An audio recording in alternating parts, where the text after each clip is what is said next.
decided about 5 years ago that I couldn't live like that anymore. I hated the stress, I hated the travelling. I wanted to have a family and I didn't want to have to worry about going back to a job. I wanted to do something that could be flexible around my family and ideally something that I loved, because I didn't love what I was doing. So I was making soap at the time anyway, and I decided to quit my job and make soap for a living.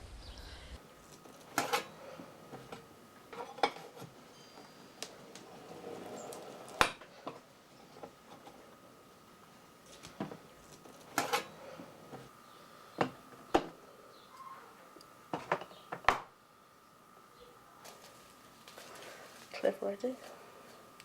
Particularly for some of the ones that have got powder in them, like goat's milk and things like that, which get quite crumbly.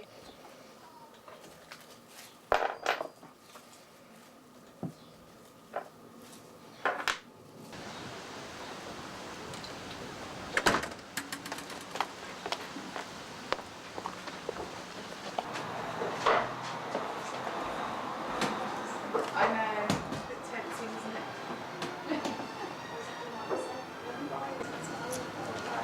Yes. It takes a long time to talk. Oh, I do that anyway. I'm always in it. I quite like.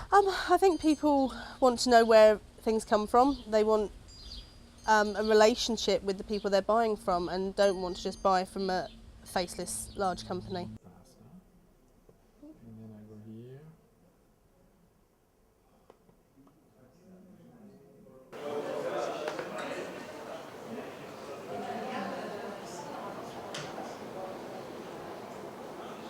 And there were requests from consumers to create a handmade section, which we did, and it took off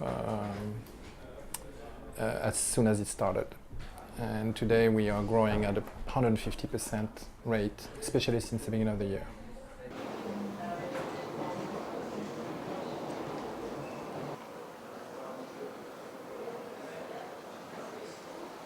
Part of it can be related to the growth of the internet, but I think the biggest reason comes from the economic situation, where people are staying home or they lost their job and they start, making a business of their hobbies.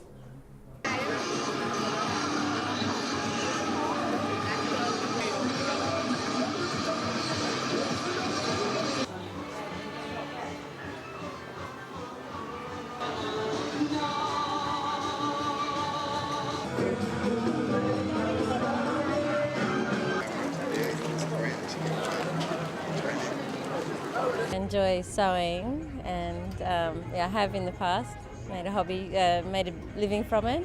Avec un copain, on faisait des skimboards dans ma salle de bain avec de la mousse. On ponçait les planches, il y avait de la mousse partout, c'était Noël dans ma salle de bain.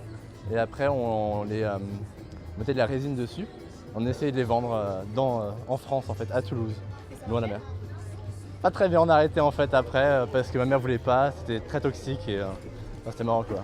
I enjoy gardening and making little toys for the grandchildren, but I'm not so sure I turn it into a business, because you need a business brain rather than the talent and the enjoyment to do things.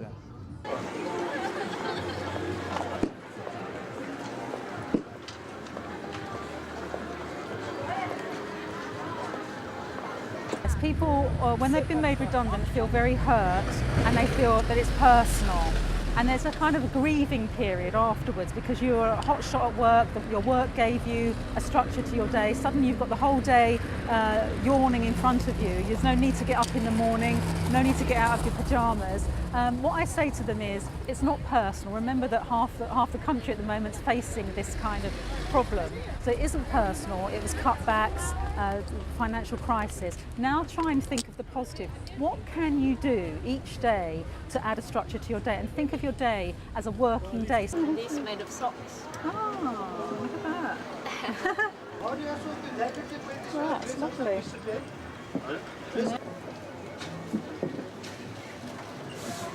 There's always that danger, yes, but then there's a lot of people who hate their jobs. So you have to weigh it up. But also, why not run a hobby alongside the day job And if it gets like lucrative enough and you want to make that switch from the day job into the hobby, the little mini empire you're building, you can do that. But there is always that danger, of course. But you know, it's a risk you have to take, and a risk worth taking, I would say.